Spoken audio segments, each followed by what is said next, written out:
Hare Krishna Krishna Krishna Hare Ram Hare Ram Ram Hare Krishna Krishna Krishna Hare Hare Kundali Kavardhari Vitthal Sri Jnanadev Tukaram Avadhuta Chintana Shri Gurudev Datta भगवान गोपाल कृष्ण महाराज की जय। भगवान श्रीधर स्वामी महाराज की जय। जय जय रघुवीर समर्थ। ओम पूर्णमिदं पूर्णात् पूर्णमुदच्यते पूर्णस्य पूर्णमादाय पूर्णमेवावशिष्यते। नमः शान्ताय दिव्याय सत्यधर्मस्वरूपिणे स्वानन्दामृततृप्ताय श्रीधराय नमो नमः। कृष्णाय वासुदेवाय हरे परमात्मने प्रणतक्लेशनाशाय गोविन्दाय नमो नमः। नारायणं नमस्कृत्य नरं चैव नरोत्तमम् देवी सरस्वतीं व्यासं ततो जयमुदीरे। एवं प्रसन्नमनसो भगवत भक्ति योगतः भगवत्तत्त्वज्ञानं मुक्तसंगस्य जायते। वासुदेव परं ज्ञानं वासुदेव परं तपः वासुदेव परो धर्मो वासुदेव परा गतिः। कस्तूरी तिलकं ललाटपटले वक्षस्थले कौस्तुभं नासाग्रे वरमौक्तिकं करतले वेणुकरे कङ्कणम्। सर्वाङ्गे हरिचन्दनं सुलितं कंठे च मुक्तावली। गोपस्त्री परिवेष्टितो विजयते गोपालचूडामणि। अस्ति स्वस्थतरुणकरालविकालकल्पप्रसूनागतम् वस्तु प्रस्तुतवेणुनादलहरे निर्वाण निर्व्याकुलम्। स्रस्त्रस्तस्तन्बिन्दुनं विलसतगोपीसहस्रावृतम् हस्तन्यास्तनतापवर्ग अखिलोदार किशोराकृतिम्। ओम जन्माद्यस्य यतोऽन्वयादिकरतस्याते सविघ्नस्वरा तेने ब्रह्मरुदाव आदिकवये मुह्यन्ति यत्सूर्यः तेजो वारिमृतां यथा विनिमयो यत्र निःसर्गो स्मृताम्। धाम्ना स्वेन सदा निरस्तकुहकं सत्यं परं धीमहि। ओम नमो भगवते वासुदेवाय।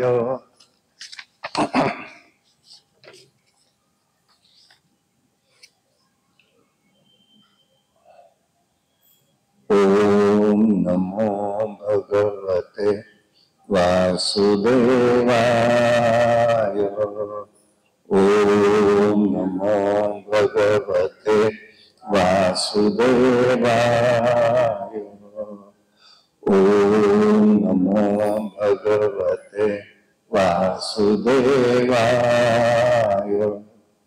गोविन्दं गोकुलानन्द गोपालं गोपीवल्लभम् गोविन्दं गोकुलानन्द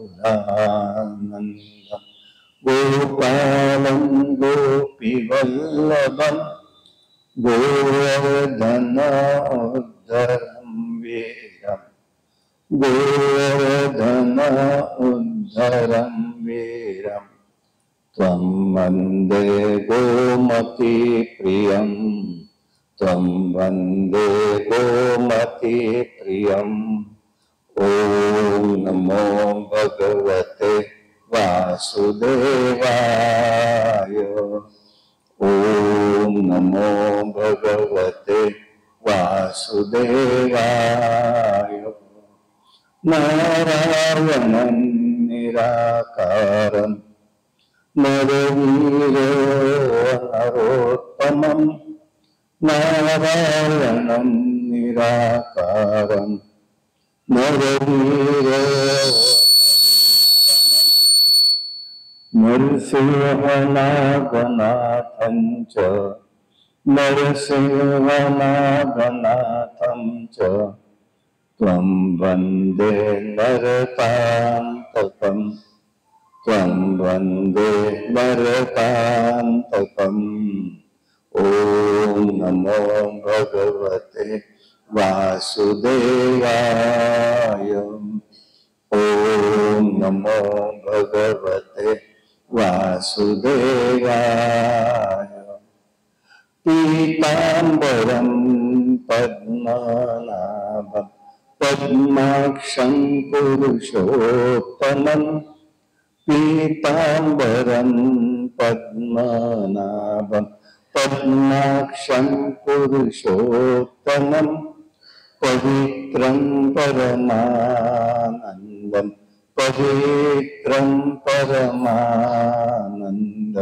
त्वं वन्दे परमेश्वरं त्वं वन्दे परमेश्वरम् ॐ नमो भगवते वासुदेवाय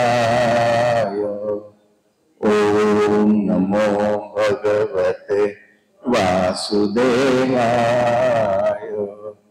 राघवं रामचन्द्रं च रावणारि रमापतिं राघवं रामचन्द्रं च रावणारि रमापतिं राजीवलोचनं रामं राजीवलोचनं रामं त्वं वन्दे रघुनन्दनं त्वं वन्दे रघुनन्दनम् ॐ नमो भगवते वासुदेवाय ॐ नमो भगवते वासुदेवाय ॐ नमो भगवते वासुदेवाय। भगवान गोपाल कृष्ण महाराज की।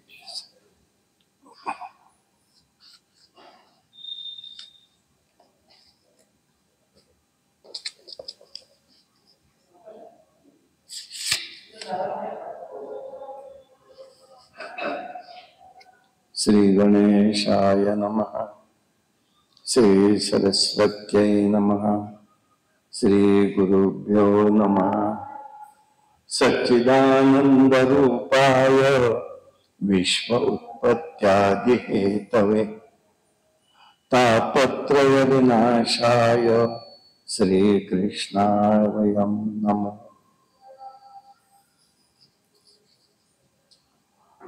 नैमिष अरण्यामध्ये ऋषी मंडळी बसलेली आहे।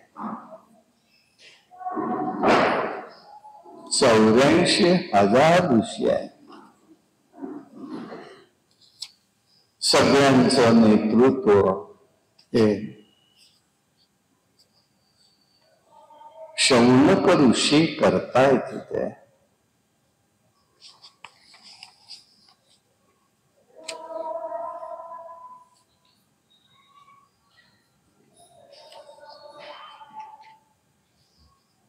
आणि त्यावेळेला सूत महर्षी तिथे आलेले आहेत।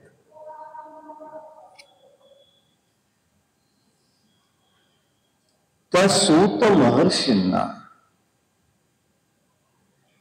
विचारतायत शौनक आदी ऋषी मंडळी, म्हणजे शौनकच त्यांचं प्रतिनिधित्व, ते म्हणतात अज्ञान ध्वंस विध्वंस कोटि सूर्य समप्रभ स्वतः आख्यानं कथा सारं मम कर्ण रसायन. रसायन हा शब्द आयुर्वेदातला, ज्यामुळे आपण जो पदार्थ रसायनाचा म्हणजे जो पदार्थ घेणार आहोत त्यांनी आमच्या शरीराचं भरण पोषण उत्तम रीतीने होतं. त्याला त्या ठिकाणी वर्णन केलेला त्याचं स्वरूप आहे ते. आणि म्हणून त्यांनी असा प्रश्न विचारलाय, आम्हाला या ठिकाणी असं काही तुम्ही सांगा की जेणेकरून आमचं अज्ञान नष्ट होईल, भक्ती ज्ञान विराग्यस्य विवेको वर्धते कथम, माया मोह निराशस्य वैष्णवी क्रियते कथम. भक्ती ज्ञान आणि वैराग्याचं कसं त्या ठिकाणी वृद्धिंगत होईल, त्यामुळे विवेक कसा प्राप्त होईल हे त्यांनी त्या ठिकाणी विचारलेलं आहे. असं आहे. आणि ज्यामुळे तिसरी गोष्ट माया मोह आमचा नष्ट होईल, की जेणेकरून वैष्णवांचं भगवत चिंतन कशा प्रकारे होईल याविषयी आम्हाला सांगा. परंतु व्यास महर्षींनी मात्र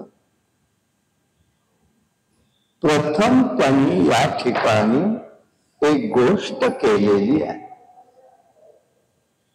आणि जे पाहणारे यांनी प्रश्न विचारला हा पुढे, पण आधीच आम्हाला या ग्रंथात बघायचं आहे. काय बघायचं आहे हे त्यांनी ते स्पष्ट केलेलं आहे. सच्चिदानंद रूपाय, जो परमात्मा सच्चित आनंद स्वरूप आहे आणि नुसतंच नाही आहे तो, तर तो तापत्रय विनाश आहे. तिन्ही प्रकारच्या तापांचा तो नष्ट करतो.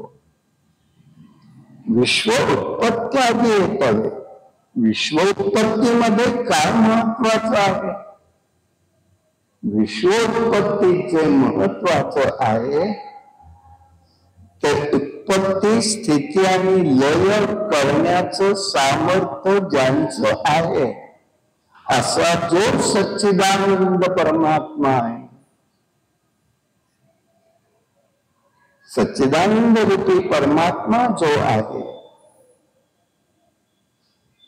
त्याचं स्वरूप त्यांनी तिथे सांगितलेलं आहे. आम्हाला जाणायचं आहे का? मग हा सच्चिदानंद रूप परमात्मा म्हटल्यानंतर तो कशा रूपाने आहे? बरं, उत्पत्ती स्थिती लय एवढंच आहे का?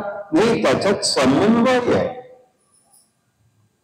उत्पत्ती स्थिती आणि लय ह्या तिन्ही क्रियांमध्ये एक समन्वय ज्यांनी साधलेला आहे.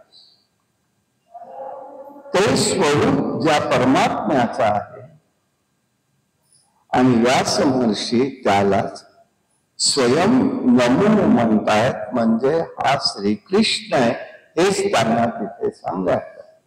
या श्रीकृष्णाचं स्वरूप आम्हाला सगळं समजून घ्यायचं आहे, म्हणून त्याला आम्ही वंदन करतोय. आध्यात्मिक, अधिभौतिक,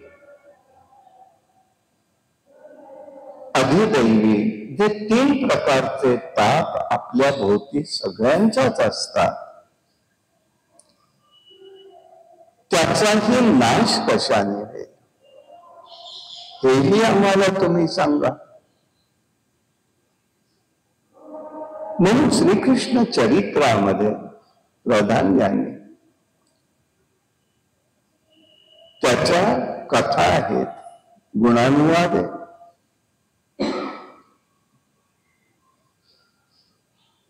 पराक्रम आहे, राजांची चरित्र या ठिकाणी सांगणारे, भक्तांचे चरित्र सांगणारे, म्हणून याचा सगळ्याचा समावेश त्यांनी या ठिकाणी केलेला. मग सच्चिदानंद काय आहे, तो कसा होत आहे? सत हे त्याचं प्रगट रूप आहे. हे जे काही दिसतंय आपल्याला आपल्या सामान्य डोळ्यांना, त्याला त्यांनी सद्रूप म्हटलेलं आहे. थोडक्यात त्याचं चिद्रूप कसं आहे, ते मौन स्वरूपात आहे. ते मौन आहे. म्हणजे आज मला हे सगळं दिसतंय, पाहतोय, बघतोय, या सगळ्यामध्ये माझी मानसिकता कशी आहे हे माझं मीच जाणू शकणार आहे, माझं मलाच तो समजणार आहे. म्हणून त्याला मौन आहे असं म्हटलं. म्हणजे स्वसंवेद्य अनुभूती आहे ती एक प्रकारची. आणि तिसरं जे आहे त्याचं ते आनंद स्वरूप आहे. तेही स्वसंवेद्य आहे, पण तो प्रगट आहे. प्रगट आपण कदाचित काही दाखवू शकतो, परंतु आत्मिक आनंद ज्याला म्हणतो तो स्वतःचा स्वतःलाच अनुभवायला लागतो. म्हणून माऊली ज्ञानेश्वर म्हणतात पहिल्यांदा ओम नमोजी आद्या. भावार्थ दीपिका ज्ञानेश्वरीच्या प्रारंभाला म्हणतात ओम नमोजी आद्या वेद प्रतिपाद्या स्वसंवेद्या तो आनंद आत्मरूपा. मला तो जाणून घ्यायचा. आणि असा जो परमात्मा, त्या परमात्म्याबद्दल मी त्याला पहिल्यांदा नमस्कार करतोय. म्हणजे वर्णनामध्ये किती भाग समाविष्ट आहेत हे मला आपल्या पुढे सांगायचं आहे. आणि म्हणून त्यांनी पुढे हे सगळं स्वरूप सांगितलं. आता जीवाच्या ठिकाणी कसं असतं, जीवाला जे दिसतंय ते सध्या सगळं आहे असंच वाटतं. सुख असेल, दुःख असेल, नैराश्य असेल, ते सगळं माझं तसंच आहे असंच वाटायला. ते चिद्रूप आहे, सद्रूप आहे.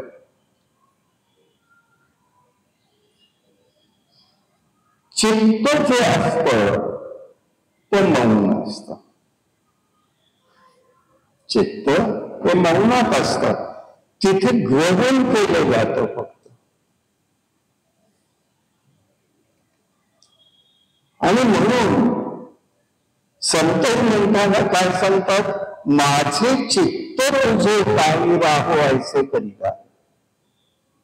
माझं चित्त हे पांडुरंगा तुझ्या ठिकाणीच राहू दे बाबा, दुसरं आता काही नको. तोहा विठ्ठल बरवा, तोहा माधव बरवा. आम्ही आता असा त्याचा अनुभव घेतलेला आहे ना, तोच आम्हाला पुरे, आपण नवीन नको. हे माऊली ज्ञानेश्वर महाराज सांगतात. बरवा शब्दाचा अर्थ बरवा आज्ञाव नाहीये, बरवा हा बरवा आहे. असा आम्हाला आता दुसरं पाहण्याची काहीही इच्छा नाही असं माऊली ज्ञानेश्वर महाराज सांगतात. आणि म्हणून ते त्या ठिकाणी मौन स्वरूपात आहे. आनंद हे भावरूपाने प्रगट होणारी गोष्ट आहे. आणि या सगळ्यामध्ये एक गोष्ट आणखी एक अवलंबून आहे. मग आनंद कसा आहे? दोन प्रकारचा आहे. एक स्वयंसिद्ध अनुभव आणि एक साधनजन्य अनुभव. साधनजन्य म्हणजे काय? साधनांनी मिळणारा आनंद, साधनाच्या माध्यमातून, दुसरं काही साधन. उदाहरण, ही एखादी गोष्ट मला घ्यायची असेल, वाटतं असं की त्याच्यामुळे मला आनंद मिळेल, मिळत असेल, काही त्याचं चूक काहीच नाही. पण ती वस्तू घरात आली किंवा ती गोष्ट मला मिळाली, ती गोष्ट मला मिळाली की माझा आनंद संपला. घरात गोष्ट आली, मिळाली. बघायच्या पुढे सुद्धा अनुभव घ्यायचा झाला तर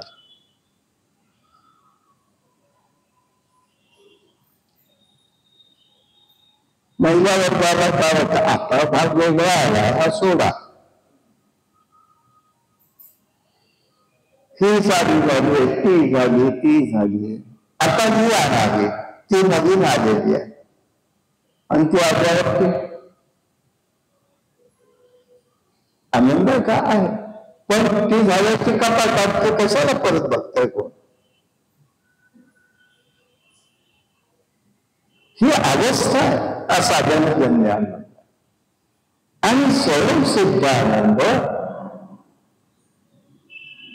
ठेवले अनंत पैसेचे राहावे चित्ती असो द्यावे समाधान. समाधान बाहेर आणायचं नाहीये, ते चित्तात सदैव स्थिर असतं. मला त्याचा अनुभवच घ्यायला लागतो. माझ्या जवळ असून माझी गोष्ट मला समजत नाही आणि मी बाहेर शोधत राहतो. ती अवस्था या चित्ताची अशी घडते. आणि यासाठी त्यांनी सांगितलं, हे भगवंताचं परिपूर्ण रूप म्हणजे सच्चित आनंद रूप.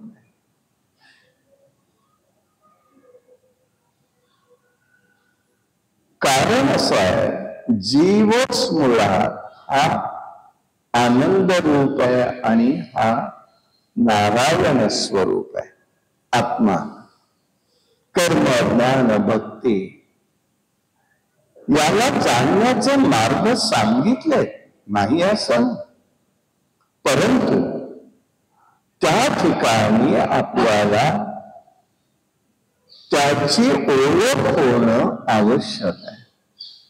मला करायचंय पण माझ्या समोर ध्येयच नसेल, अभ्यास करायचा, कशाचा करणार, कुठला करणार, ध्येयच नसेल, तो उपयोग काय होणार त्याचा? तुम्ही काय करणार प्रयत्न ज्ञानप्राप्तीला? कोणतं ज्ञान घ्यायचं आहे? व्यवहारातलं असो पण ते परिपूर्ण पाहिजे, अध्यात्मातलं असो परिपूर्ण पाहिजे, याची ओळख करून देणार. म्हणून परमेश्वराचं ध्यान करावं. ते सत्य स्वरूप आहे. भूत, भविष्य, वर्तमान निर्विकार असून ते शाश्वत आहे. ते कालच स्वरूपी आहे. परंतु भागवताचं जे स्वरूप आहे ते अनेक वेगळं आहे. निगम कल्पतरोर फलहा. आगम आणि निगम हे वेदाच्या रुचांना, विचारांना म्हटलेलं आहे. आपल्याकडे उपनिषद या सगळ्याला म्हटलेलं आहे. आणि त्या वेदरूपी कल्पवृक्षाचं फळ म्हणजे भागवत आहे. वेदरूपी कल्पवृक्षाचं फळ आहे, दुसरं तिसरं नाही आहे. आणि त्याचं वैशिष्ट्य काय आहे? तर ते शुकाचार्य, शुक म्हणजे पोपट अर्थान धरलं तर ते काय करतं, पिकलेल्या फळालाच तोंड लावतं. म्हणजे भागवत असं परिपक्व फळ आहे की शुकाचार्य महाराजांनी त्याला स्पर्श केलेला आहे, त्यामुळे ते घेण्यास अत्यंत योग्य आहे. प्रसन्न अंतःकरणाने त्यांनी हे प्रश्न विचारले त्यांना आणि त्याचं उत्तरही त्यांनी दिलेलं आहे. ते म्हणतात आपण ज्ञानी आहात. शौनक ऋषी म्हणतायत सुतांना, तुम्ही ज्ञानी आहात. भक्ती, ज्ञान, वैराग्य या माध्यमातून विवेकाची वाढ कशी होईल, विवेको वर्धते, विवेकाची वाढ कशी होईल ते सांगा. भगवत गुणांचं कथा भाग सांगावा, मोहाचा नाश कसा होईल सांगावा. हे का सगळं जाणून घ्यायचंय? हे कलियुग आहे. या कलियुगात काळ सगळा विपरीत चाललेला आहे. सर्व प्राणी दैत्यासारखे वागतायत, नाना प्रकारचे भोग भोगत असतात. त्यांना पावन होण्याचं मुख्य साधन सांगावं. तेव्हा सूतांनी त्या वातांना सांगितलं, बाबा रे, प्रीती ही शौनकचित्ते ते येतो विचिन विचर्यत सर्व सिद्धांत निष्पन्नम संसार भयनाशनम. बाबा रे, ज्या अर्थी तुम्हाला असा प्रश्न विचारायची इच्छा झाली आहे, त्या अर्थी एक गोष्ट महत्वाची आहे की तुमच्या अंतःकरणात भगवत विषयी प्रेम उत्पन्न झालंय. त्याविषयी मी तुला सविस्तर सांगतो. ते पहा, भक्ती रस किंवा भक्ती प्रेम, भगवंताविषयीचं प्रेम, हे कशामुळे वाढणार आहे? तर ते सर्वप्रथम श्रवणामुळे वाढणार आहे. लोक अनेक येतात, बोलतात, आम्हाला हे कसं वाटेल. यासाठी एक गोष्ट महत्वाची आहे. सगळ्यात आधी श्रवण करायला पाहिजे. मी त्याला गमतीने एक सांगतो, शेवटपर्यंत आपल्याला ऐकायला यायला पाहिजे असेल तर प्रत्येकाने प्रथम ऐकून घेणं महत्वाचं आहे. नाही तर सगळ्यात शेवटी काय होणार आहे? कानपूर गेलेला असेल, ऐकायला येणंच बंद होईल. आणि परत आम्ही अभिमानानं आम्ही कोणाचं काही ऐकून घेत नाही, ऐकायलाच येत नाही, ते घेणार कसं? असं नको आहे. याचं कारण आहे, का सांगितलंय? श्रवण. उद्धवाने भगवंताला प्रश्न विचारला, हे भगवंता, आता तू अंतर्धान पावलास तर कुठे जाशील? तेव्हा भगवंतांनी सांगितलं, तिरो अहम प्रविष्टयो कर्णेंद्रहा. मी कानाच्या भोकातून, रंध्रातून आत जाणार. तिथे हृदयात जर मला जागा मिळाली तर मी राहणार. म्हणून संतांनी आपल्याला काय सांगितलं? काम क्रोध भवकेले रीते. कोणासाठी? त्यांनी येऊन राहण्यासाठी. मग आम्हाला त्याच्यासाठी राहायला नको का तसं? म्हणून तो म्हणतो मी कानातनं पाठ शिरतो. तसं बघायला गेलं तेव्हा पंचतन्मात्राच्या माध्यमातूनच तो आत असतो, पण आमच्या बाकीच्या स्थिर राहत नाही. हेच फक्त एक एकदम सध्याच्या परिभाषेमध्ये डायरेक्ट हृदयात प्रवेश आहे. पण तिथे हृदयात जाण्यासारखं आम्हाला जवळ काही हवंय का नको, त्याचा विचार या ठिकाणी दिलेला आहे. आणि यासाठी त्यांनी सांगितलेलं आहे, अंतःकरण शुद्धीसाठी हे महत्वाचं साधन आहे.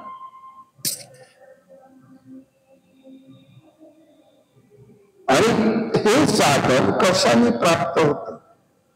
बहुत सुकृताची गोडी म्हणून विठ्ठल आवडी. बहुत सुकृताची गोडी. बहुत सुकृत जन्म जन्मीच असेल तर ते फलवणूक होत. मग आमचा नसेल जन्म जन्मीचं, एकदमच आलं असेल तर हळूहळू येईल ना. त्याच्यासाठी तीव्र साधना तर करायला पाहिजे, विचार तर करायला पाहिजे, चिंतन करायला पाहिजे. हा भाग त्याच्यामध्ये समाविष्ट आहे. आणि म्हणून त्यांनी सर्वप्रथम हे सांगितलं की राजा परीक्षिताला सांगताना सांगतायत शुकाचार्य महाराज की अमृताचा कुंभ घेऊन भागवत कथा रूपी अमृताचा कुंभ घेऊन ते निघाले स्वर्गात. तेव्हा अगं ब्रह्मदेवान कुठे निघालात? नाही म्हणाले, असं असं आहे. राजा परीक्षिताला कथा सांगायला निघाले. कशाला सांगता म्हणाले? हे स्वर्गीय सुख, हे स्वर्गातलं सुख का बघा, आनंददायक आहे.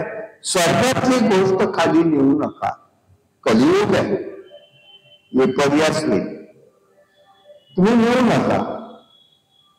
अमृताचा कुंभ लागला तर घेऊन जा, राजा परीक्षिताला द्या, पण कथा देऊ नका. आणि या कथांचा जो विचार आहे तो हा प्रौष्ठपदी म्हणजे हा भाद्रपद महिन्या अष्टमी ते पौर्णिमा असा जो कालावधीमध्ये कथाभाग करतात, तेव्हा सर्वप्रथम या भूतलावर या कलियुगामध्ये ही कथा प्रगट झालेली आहे. म्हणून वैष्णवांच्या दृष्टिकोनातनं हे अतिशय महत्वाचं आहे की कथा ऐकावी. वैष्णवांनी काही झालं ही कथा अंतरुणे हा कालावधी थोडक्यात आपल्या अवकाशातल्या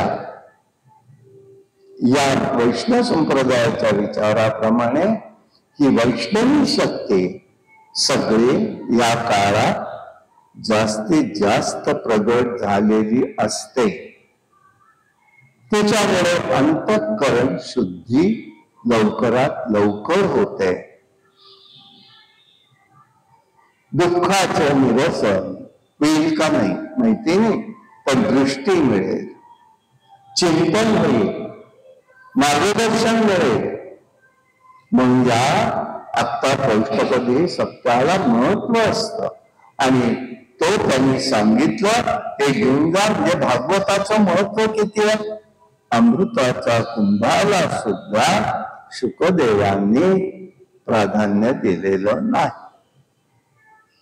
मग पुढे केलं काय त्यांनी? ते निघाले या भगवंताचा गुणानुवाद. स्वर्गीय अमृत याला म्हटलेलं आहे. या कथा कितीतरी पटीने महत्वदायक आहे. तात्पर्य एकच आहे, हा कथा भाग देवांनाही दुर्लभ आहे. परीक्षित राजाला कथा ऐकून मोक्षप्रद प्राप्त झालेला आहे. मग ब्रह्मदेव काय म्हणाले पुढे? याला म्हणाले काय? शुकाचार्य महाराजांना असं करा, नाही तर तागडी आला एका बाजूला म्हणाले कथा ठेवा, दुसऱ्या काळात सगळ्या मोक्षप्रद असलेली साधन ठेवा. मग बघू आपण नक्की काय चांगलं काय, वाईट काय, योग्य काय करा म्हणाले.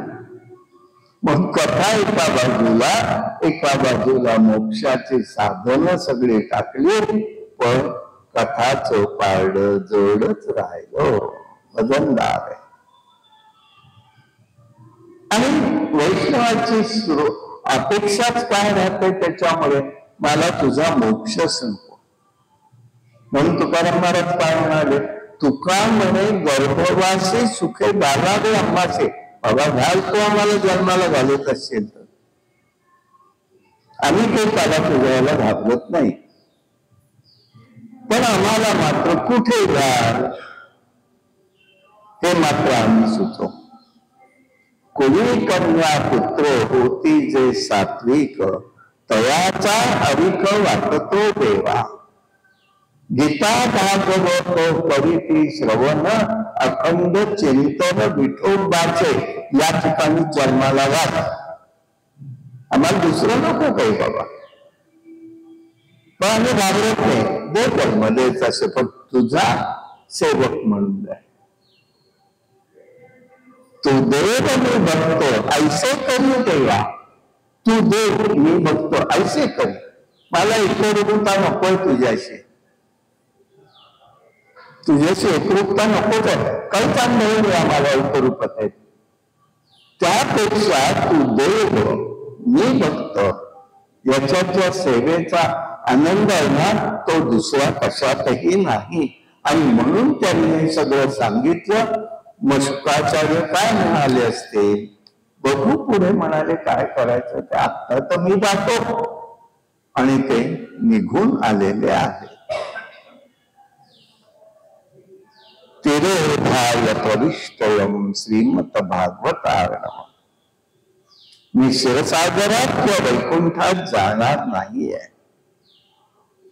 तर मी या भागवत रूपी समुद्रामध्ये निवास करेन.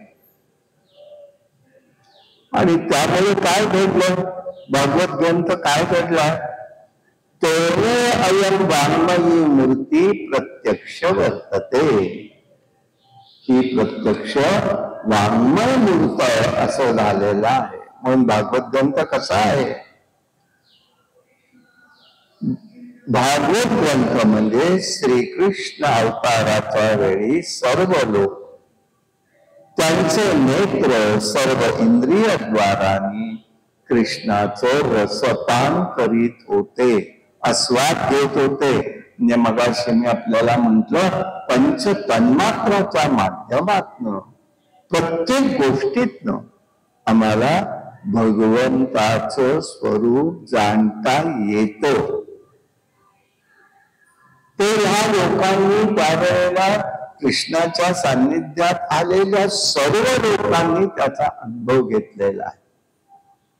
हे आस्वाद सुख श्रीमद भागवत कथाद्वारांनी श्रवण झाल्यावर प्राप्त होत असत.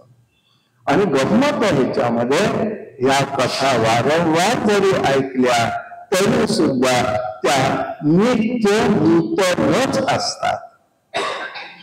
नित्य नूतन असतात. कथासूत्र तोच असेल, पण ज्याप्रमाणे आम्ही एखादी डुबी मारावी समुद्रामध्ये की एखादं रत्न हाती यावं, तसं आम्हाला श्रवण करत करत असताना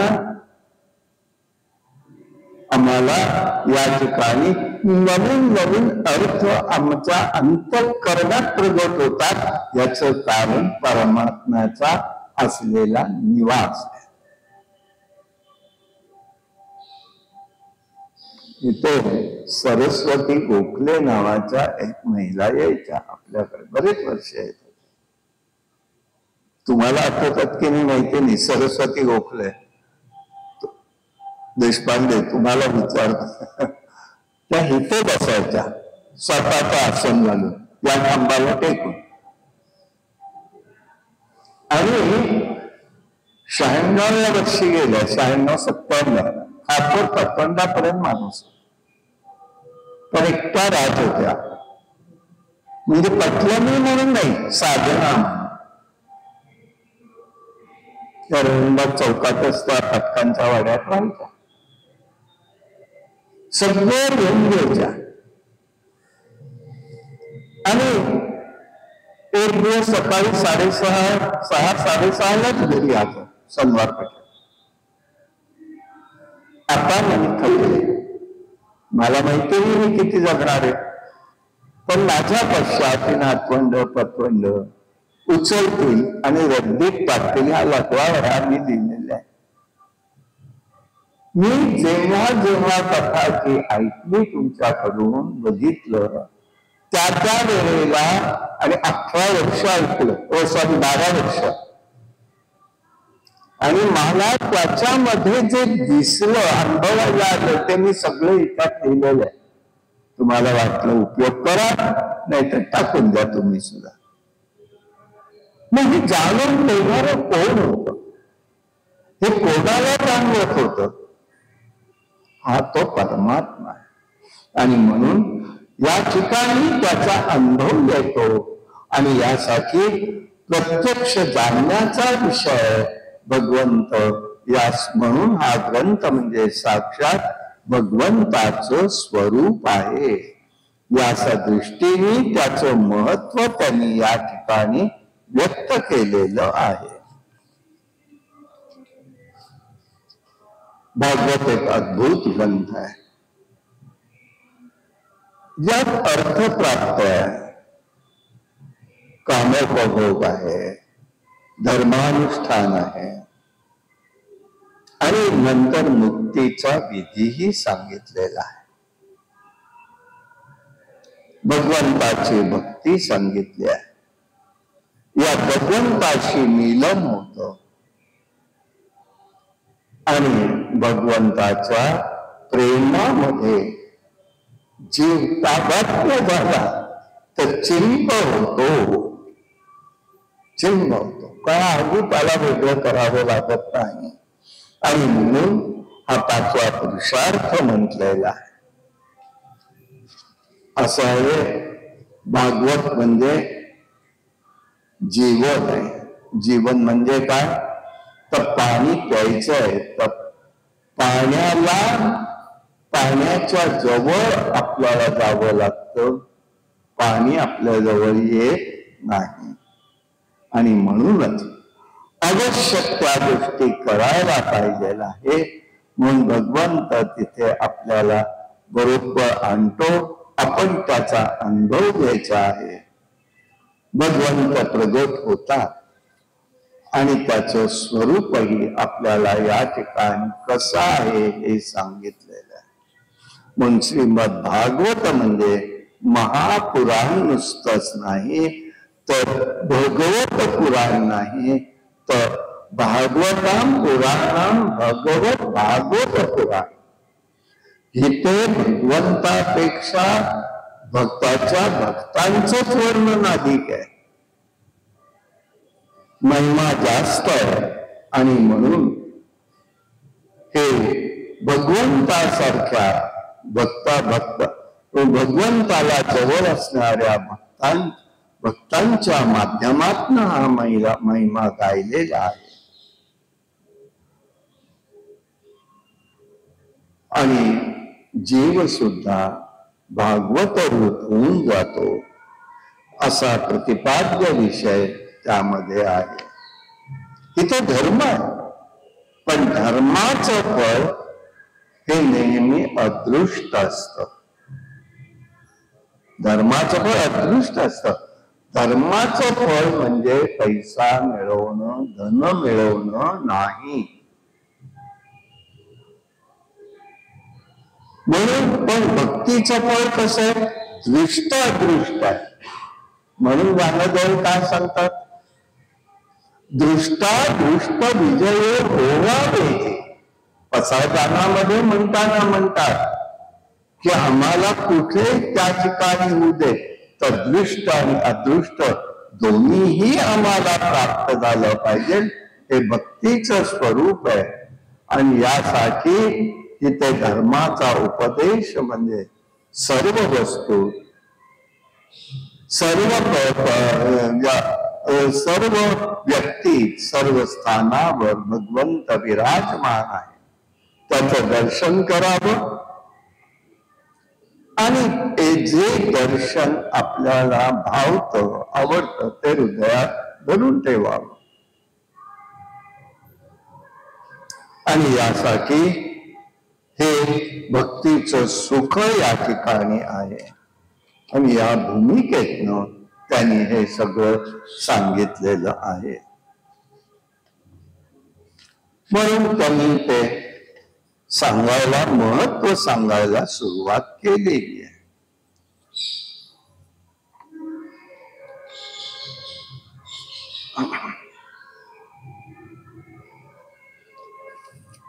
तंगमध्ये तिथे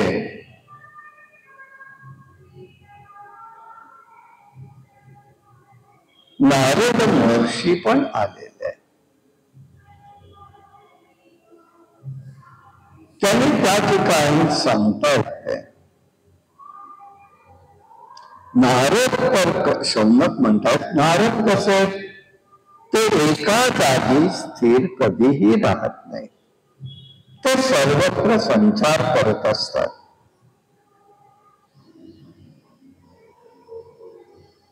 अत्र ते कीर्तेश्याम भक्तिपुष्टम कथानकम. हे कसे आहे त्याचं वर्णन त्यांनी केलेलं आहे.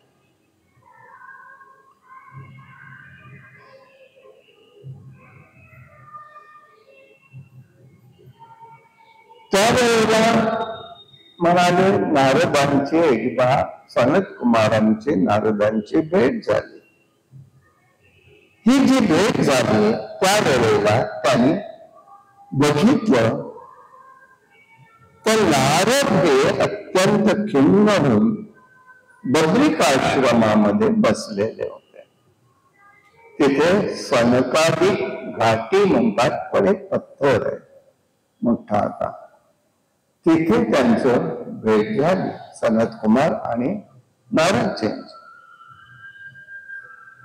त्याने विचारलं, का रे बाबा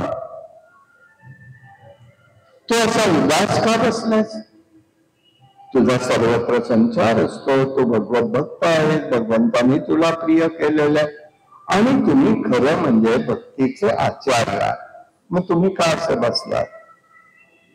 तेव्हा त्याने सांगितलं, नारद उवाच अहं तु पृथ्वीं यातो ज्ञात्वा सर्वोत्तमम् इति. या विश्वामध्ये पृथ्वीवरती फक्त म्हणाले, या ठिकाणी मी हिंडता भारत देशात हिंडलो होतो. त्यात पुष्कर, प्रयाग, काशी, गोदावरी, हरित क्षेत्र, कुरुक्षेत्र, श्रीरंगम, सेतुबंधन इत्यादी क्षेत्रांची नावं सांगितली. फिरलो मी, पण मला कुठेही त्या ठिकाणी समाधान वाटलेलं नाही. सुखाचं साधन एकही नाही. सांप्रत काळात या पृथ्वीवरती सर्वत्र कलीचं साम्राज्य पसरलेलं आहे. सगळेच जण त्या कलीमुळे पीडित झालेले आहेत. कुठेही सत्यपणा नाही, तोच नाही, सुचिता तर नाहीच नाही, दान नाही, केवळ उदरभरण चाललेलं आहे सगळ्यांचं. कपट भाषण चाललेली आहेत. काही ठिकाणी तर म्हणाले लोक आळशी झालेले आहेत. अत्यंत मूर्खपणा, मंदभाग्य, नास्तिकपणा, नाही तर रोगादी गोष्टींनी पीडित झाले. संतजन, सज्जन लोक, विरक्त लोक, एक मात्र, पुत्र, मित्र, कलत्र, हे सगळे कुटुंब वत्सल माझं म्हणत बसलेले. प्रत्येक घरामध्ये पुरुषाहून स्त्रीचं प्राबल्य अधिक आहे. प्रत्येक कामामध्ये स्त्रीची मदत घेतली जाते आणि तिच्या माहेरच्या लोकांची मदत घेतली जाते. वडील माणसांना कोणी विचारत नाही.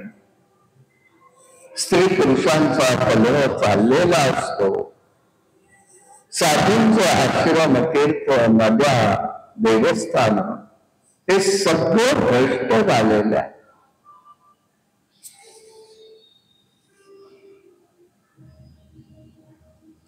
तेव्हा या ठिकाणी आपण बघा म्हणाले ही परिस्थिती बघून मी खिन्न झालो. इतकंच नाही तर ब्राह्मण लोक अन्न विक्री करू लागले. त्याचाही परिणाम झालेला आहे. खानावळी वगैरे टाकून म्हणजे सध्याच केटरर्स ब्राह्मणातले असतील त्यांचा विषय. आणि त्याच्यामुळे अनेक गैर गोष्टी वाढू लागल्या. धनलोभाने वेळही भ्रष्ट केलेले. कधीचे दोष अनेक दिसले, परंतु मी भगवंताच्या क्रीडा असलेल्या यमुना तीरावरती गेलो होतो. आणि त्या यमुना तीरावरती मला एक गोष्ट दिसली. एक स्त्री होती, तरुण स्त्री बसलेली आहे.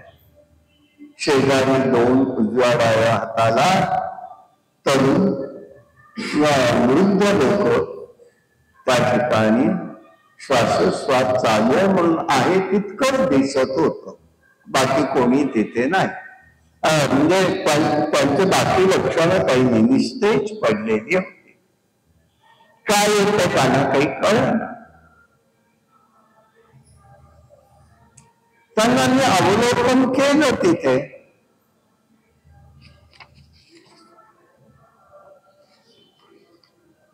बघितलं त्यांच्याकडे. ती स्त्री त्या ठिकाणी होती. तिच्या भोवती अनेक महिला पण होत्या. त्या तिला वारं घालतायत, मध्येच ती बेशुद्ध पडतीये. त्यांना काही ही गोष्ट कळेना, हे असं का चाललंय म्हणून.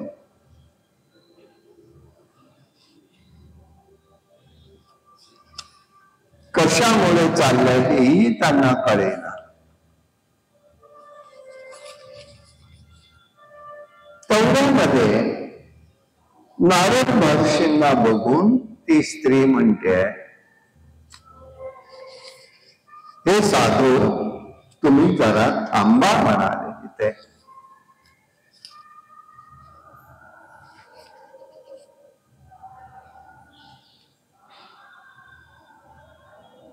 तुम्ही इथे थांबा. काय झालंय म्हणाले. भोगो साधू क्षणम तिष्ठन् मच्चित्तामपि नाशः दर्शनम तद लोकस्य सर्वथा अधरम परम. संत दर्शने हा लाभ पद्मनाभ जोडीला. हे बघा म्हणाले, ती स्त्री मला म्हणतीये, हे साधू तुमचं मला दर्शन झालं. आपल्या सारख्यांचं दर्शन म्हणजे सर्व लोकांच्या पापाचं हरण आहे, कल्याणप्रद असतं.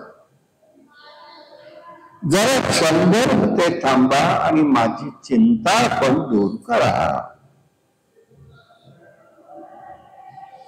नारद म्हणाले, कासित्वाम काविमौ चेमा आर्या कहा पद्मलोचना वदते वद देवी सविस्तरम स्वस्य सुखस्य दुःखस्य कारण. हे देवी, आपण कोण आहात? आपण असं का बसलेला?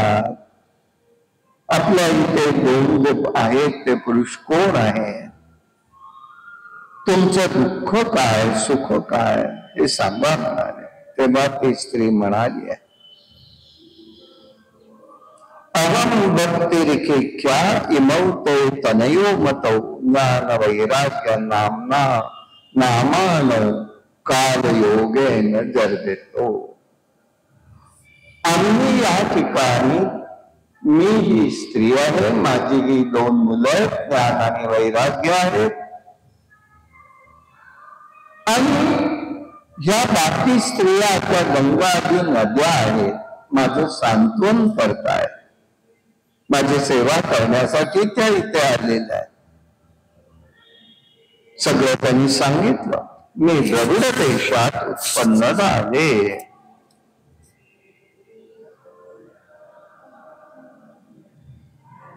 द्रविडे साहम वृद्धिम कर्नाटके तथा क्वचित क्वचित महाराष्ट्रे गुर्जर जीर्णतां गता. महाराष्ट्रात थोडस आले पुढे तर आम्हाला जीर्णता थोडी कमी झाली.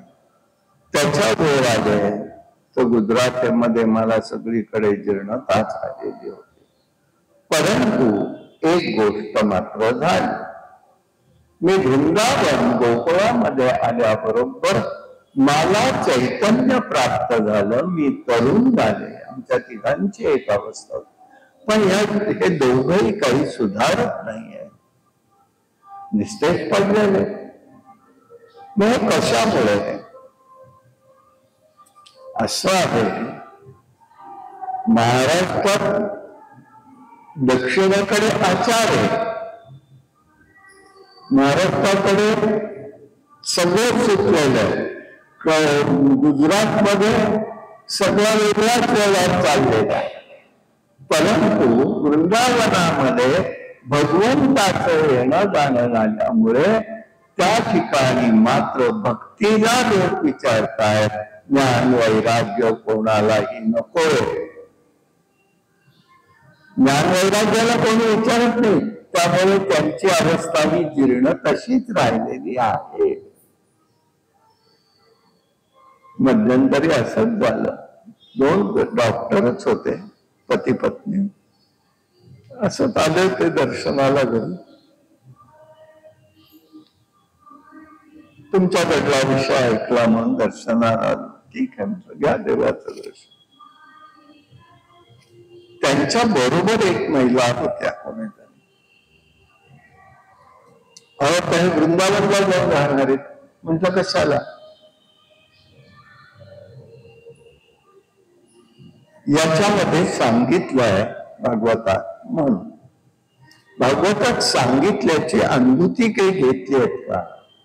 तेवढ्या एकच गोष्ट म्हणून बघायची आहे. आता कुठेही विषय इतक्या होणारा या कलियुगात नाही. उगीच हातचं सोडून पळत्याच्या मागे लागू नका. अगदी स्पष्ट करताना कुठे उगीच भ्रामक कल्पना करून जाण्यात अर्थ नाही.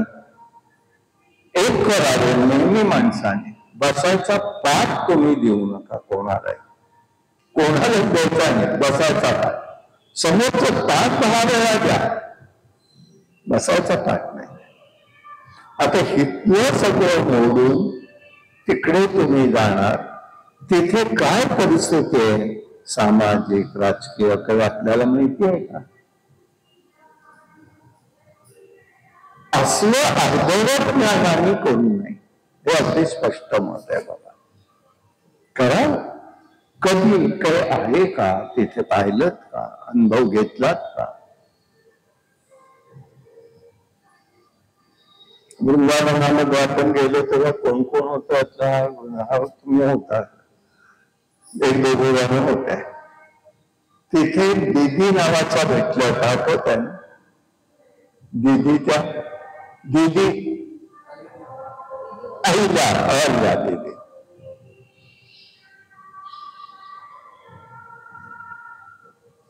आई वडील गेले.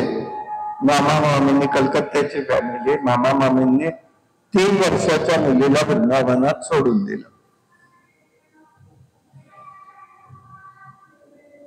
ही गोष्ट कशी वेगळी आहे मुद्दामून सांगतोय. असं तर तिथे त्या महिला राहिल्या. ती मुलगी राहिली. कुठे जाणार, काय करणार? 3 वर्षाची मुलगी. कोणीतरी महाराजांनी आश्रमातल्या तिथे माणसांनी त्या मुलीला आश्रमात ठेवून घेतलं. तिच्या कानावर एवढंच होतं, इथे भगवंताच्या लीला झाल्या, भगवंत आहे, आज न उद्या मला तो भेटेल. आणि म्हणून ती तिथेच राहिली. पण वैशिष्ट्य भगवंत हे वैशिष्ट्य दाखवतो अनुभव की ती मुलीची जात, पण राखड्या नजरेने वृंदावनात कोणीही पाहिलं नाही. बाहेरच्यांना बघतील तिथे तिच्याकडे ही भगवंताची दिलेली प्रेरणाच आहे ना, एक प्रकारचं रक्षण करणारा तोच होता ना. आमची भागवत कथा सुरू झाली, आम्हाला काही कळच ना.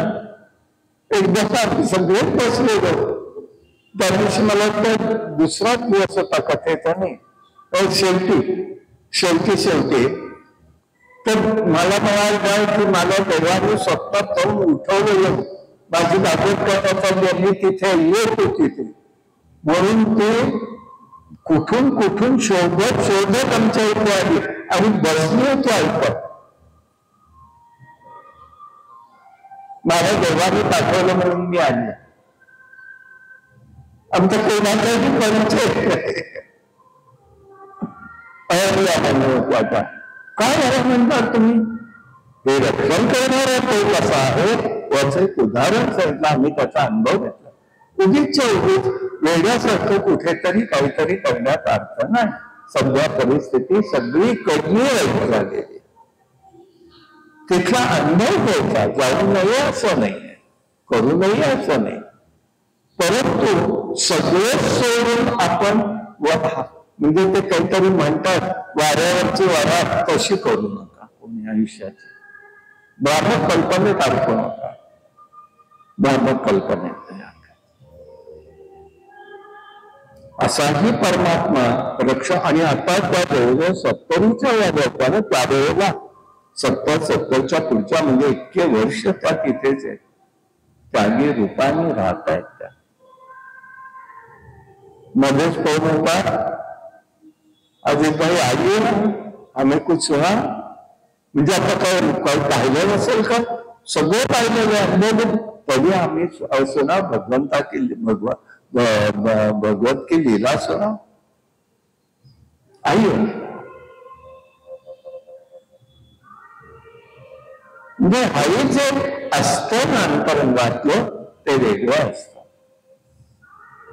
असं मग सांगा काय झालं असेल. मग मला म्हणाली, तिने सांगितलं, म्हणून मी उठवण्याचा त्यांना प्रयत्न केला.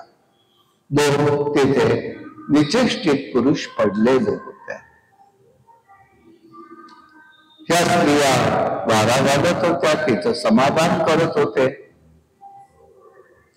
व्याकुळ झालेली आहे आणि ती सांगतेय, बाबा यांना उठवा कोणीतरी. म्हणून नारदजी जवळ गेलेले आहेत. पुष्कळ त्यांनी त्या ठिकाणी त्यांना उठवण्याचा प्रयत्न केलेला आहे, पण ते काही उठले नाही.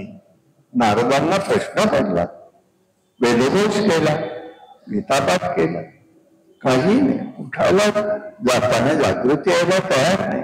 म्हणून ते सनकादिक कुमारांकडे बद्रीमध्ये आले. बद्रीमध्ये बात पडली. अरे एवढं तुला कळलं नाही का म्हणाले, एक काम कर,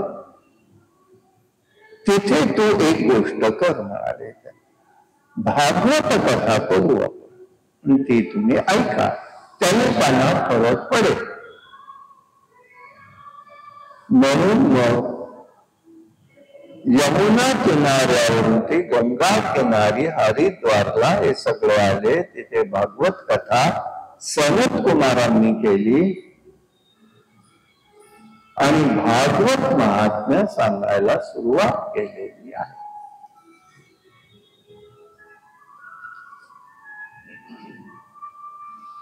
हे दोघेही पुरुष ऐक्ष आणि वृद्ध झाले. चिंता करू नको म्हणाले सनत कुमार. कलियुगासारखं भयंकर युग नाही, पण एक चांगली गोष्ट आहे. मोठमोठाले उत्सव, भगवत कीर्तनाने भरभराट होईल. जीव पापी असतील ते जीव मुक्त होतील, भक्तीच्या योगाने वैकुंठात जातील. अंतःकरणात प्रेमरूपी भक्ती राहील, ते निर्मल अंतःकरण होतील. यात भीती राहणार नाही. भक्तियुक्त अंतःकरण ज्या जीवांचं असतं तेथे भूत पिशाच राक्षस स्पर्श करणार नाही. जोपर्यंत भागवत कथा असते तोपर्यंत मृत्यूही येत नाही, मृत्यू प्रवेश करू शकत नाही. तेव्हा म्हणाले एकच गोष्ट करा, तपानी, वेदाध्ययनाने, ज्ञानाने, कर्माने जे साधत नाही ते फक्त भक्तीने साध्य करता येतो. आणि त्यासाठी गोपींचं उदाहरण त्यांनी दिलेलं आहे. मनुष्याला भक्तीविषयी प्रेम हजारो वर्षांनी निर्माण होत असतं, मग ते श्रेष्ठ आहे असं सांगितलेलं आहे. आणि म्हणून भक्ती ही खरी मुक्ती देणारी आहे.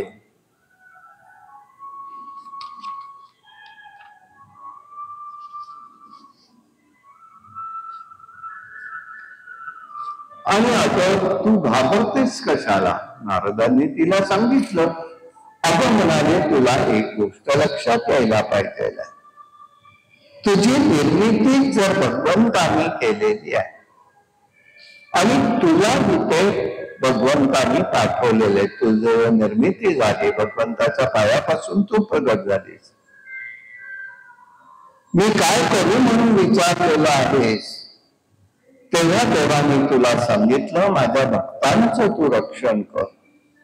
आणि त्याच्यासाठी तुला मुक्ती नावाची दासी दिली. ज्ञान आणि पुत्र हे, ज्ञान आणि वैराग्य हे दोन पुत्र दिलेले आहे. भक्ती रूप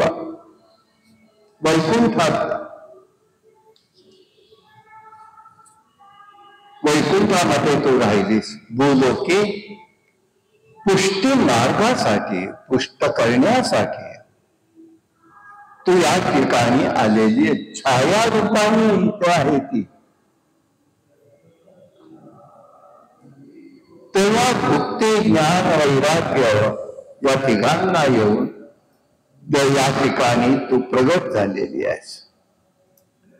द्वापारापर्यंत तू आनंदात होतीस आणि त्यावेळेला मुक्ती नावाच्या दासीला महत्व होतं, म्हणून तुला तू मुक्तीला परत पाठवलंस. ज्ञान वैराग्य तुझ्याजवळ राहिले तिथे क्षीण झालेले आहेत.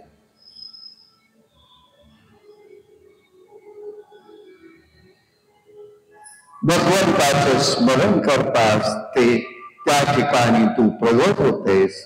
म्हणून ज्ञान वैराग्य यांचा पुत्र म्हणून संभार या कलियुगात तू करतेस. हा विचार त्यांनी सांगितला. भक्तीला तिथे ऐकून आनंद वाटला होता. हाका मारल्या, उपयोग झाला नाही. त्यावेळेला हे सगळं कळून चुकलं आणि मग त्यांनी तिथे सनत कुमारांनी सत्कर्म, आकाशवाणी झाली होती, सत्कर्म कर. काय सत्कर्म करावं? मग काय आतापर्यंत दुष्कर्म केलं का? तर नाही, दोन गोष्टी आहेत, सत्कर्म आणि पुण्यकर्म. त्याच्यात फरक असतो. पुण्यकर्म जे असतं तिथे म्हटलं काय पाहतं, मम आत्मनः श्रुती स्मृती पुराणोक्त पुण्यफल प्राप्त्यर्थम. हे पुण्यफल, एक सत्यनारायणाची पूजा आणि मागणार किती? द्विपद, चतुष्पद, अष्टापद, नवपद. अरे मागायचं किती एका पूजेत? एक पद्धत असते, आपण माणसाची संपतच नाही. हे सत्कर्म नाही आहे, हे लक्षात ठेवायचं. हे सत्कर्म नाही आहे. मग सत्कर्म कुठे आहे? सत्कर्म हे नेहमी सगळ्यांचा उद्धार जे होतो ते सत्कर्म असत. म्हणून आमच्याकडे महानंदला सुद्धा महत्व प्राप्त झालं. त्यांनी शेवटी शिवाला काय सांगितलं? सगळ्या नगरीला तू शिवलोकाला नेणार असशील तर ये. म्हणून तुला महत्व प्राप्त झालं ते सत्कर्म. म्हणून रोजूतून सगळ्या स्त्रियांनी तसा विषय करायचा नाहीये. त्यांच्यासाठी नाही आहे, हे भक्तीतलं उच्च रूप काय आहे, भगवत प्रेमाविषयी कसं आहे, त्याला महत्व आहे. चिंतन आहे त्या पाठीमागे काही. आणि मग त्यांनी तिथे ते सांगितलेलं आहे. आणि म्हणून हे तुला म्हणाले कळलं नाही का, असं करू म्हणाले, या ठिकाणी या भागवत पठणाने सगळं त्यांचं दुःख दूर होईल. वेदाहून श्रेष्ठ असं ते फळ आहे, ते तू त्या ठिकाणी कर. याप्रमाणे त्यांनी त्या ठिकाणी केलं. कारण भागवत हा मुळातच अतिशय शेंड्यापासून मुळापासून शेंड्यापर्यंत संपूर्ण आहे, रुची देणारा मनोहर असा ग्रंथ आहे. अंधकार नवजन्म अंधकार नष्ट होतो, विचार शक्तीचा उदय होतो, सदाचार योग मार्ग तपस्या चा लोप झालेला असतो, त्याची स्थापना होते. लौकिक दृष्टीने दुःख असणार व दुःखी असणारे लोकही सुखी होतात. ज्ञानयज्ञ करायला सांगितला. गंगा तटाकी हरिद्वारला आलेले सर्वत्र धांदल उडाली. मोठमोठे भगवत भक्त जमा झाले, वैष्णव जमा झाले. एका बाजूला महर्षी लोक बसले, ऋषिमंडळी बसले, दुसऱ्या बाजूला देवगण बसले, तिसऱ्या बाजूला वेद उपनिषद बसले, चौथ्या बाजूला सर्व तीर्थ येऊन बसलेली आहे. त्या स्त्रिया रूपात आले, देव स्त्रिया आलेल्या आहेत.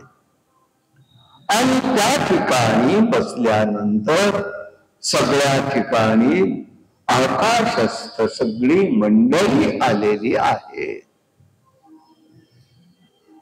त्यावेळेला गंधर्वांनी त्या ठिकाणी एकाएकी शंखनाद केलेला आहे.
वासुदेव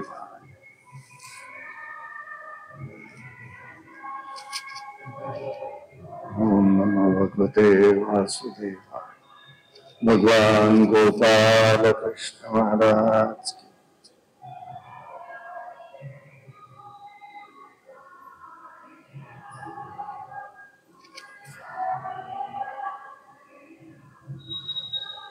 आकाशस्थ शंखनाद झाला.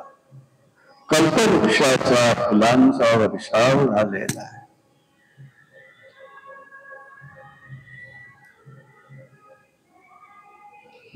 सनत कुमारांनी भागवत महात्म्य सांगितलेलं आहे.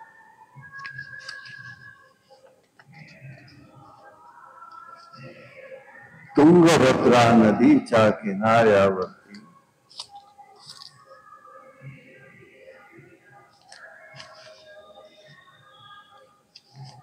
आत्मदेव नावाचा ब्राह्मण राहत होता.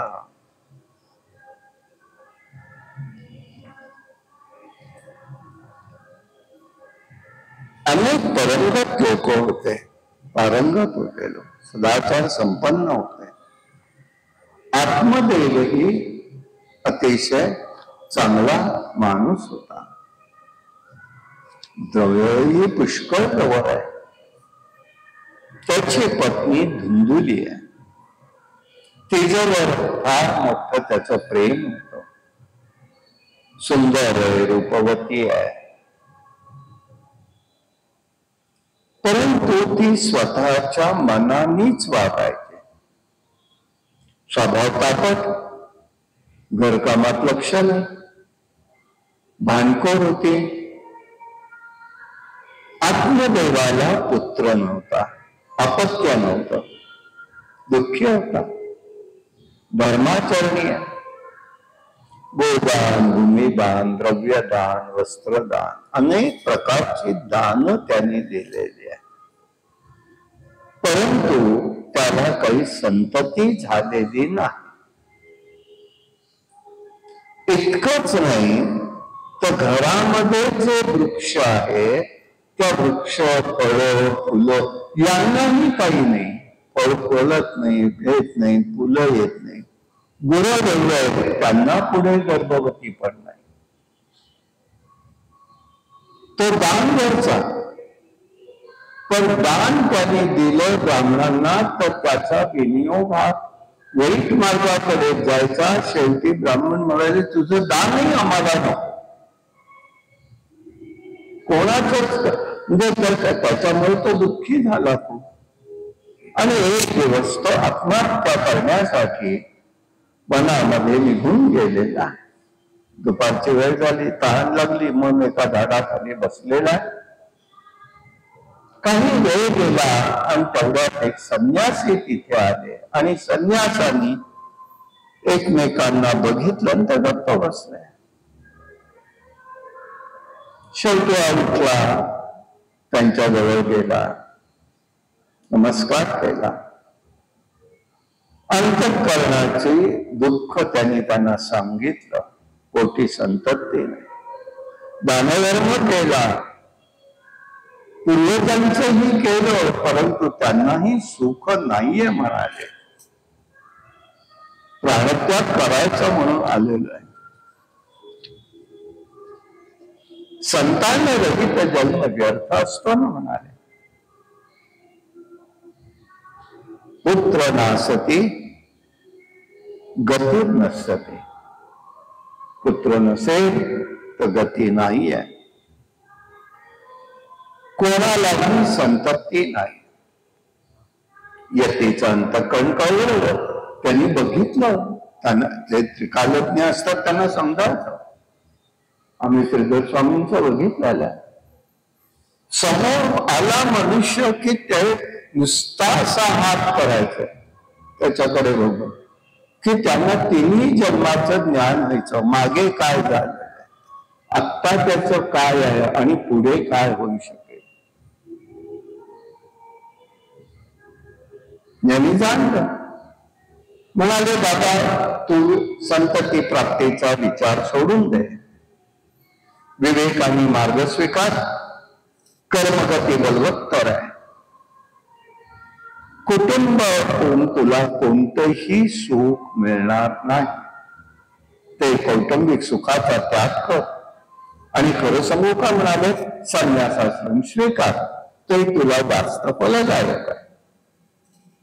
पूर्वी सगर राजा अंगराजालाही पुत्रांमुळे दुःख भोगावं लागलेले. बाबा लक्षात घे, असं करू नकोस. वास्तविक मनुष्य जीवनामध्ये कौटुंबिक वासनाच या सगळ्या दुःखाला कारणीभूत असतात. संन्यास धर्मात सुख आहे. संन्यास धर्मात स्त्री अखंड सौभाग्यवती राहते. माताही आणि स्त्री कायम स्त्री जन्मातनं मुक्त होते. खरं म्हणजे सगळ्या महिलांनी परवानगी घेणं वगैरे ना, ही पळवाट आहे बरं का. ही पळवाट आहे. आमची मानसिकताच नसते. हे झालं की बघू, ते झालं की बघू, तोपर्यंत काय कधी काळात किंवा उडी पडेल बाजूला काही सांगता येत नाही. आम्हाला संसार वासना सोडवत नाही. ही अवस्था आमची आहे. आणि म्हणून त्यांनी सांगितलं संन्यासाश्रम हा आपण त्यांनी विचारलं. अहो म्हणाले पितराधिकांच्या दृष्टिकोनातून संन्यासाश्रम संसार पुत्र पौत्र राहणं गृहस्थाश्रमचे काय योग्य?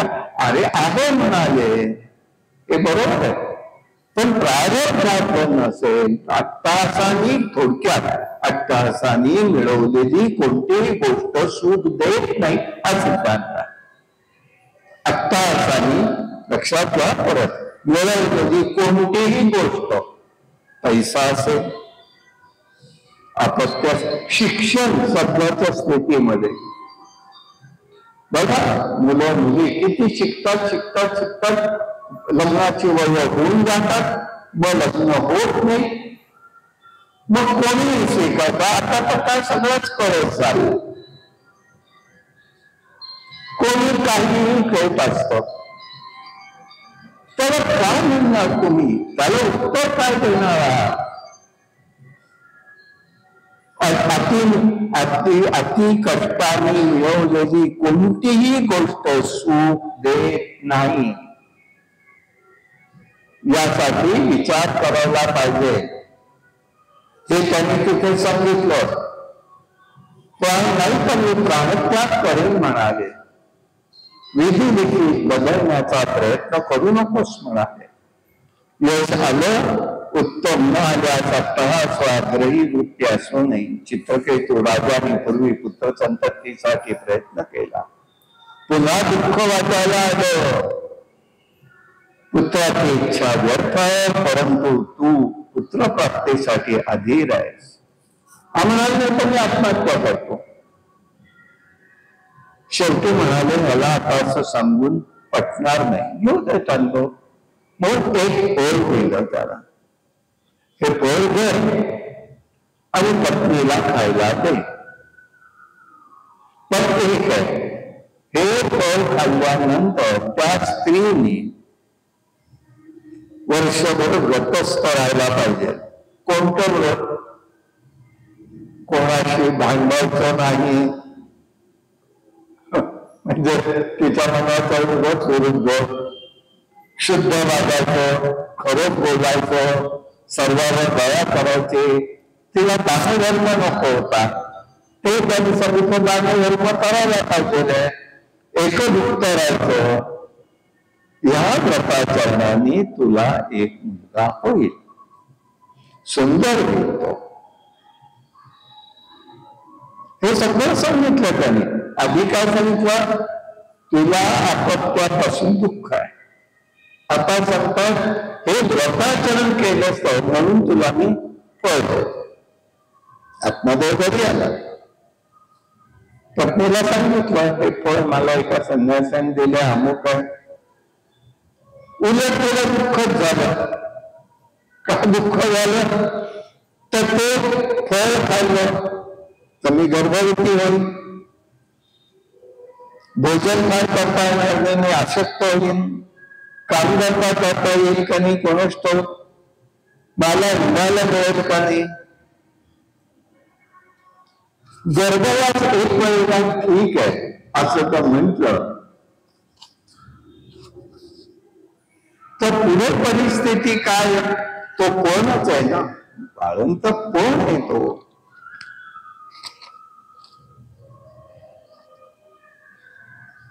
म्हणाले काय त्याचं नक्की होईल?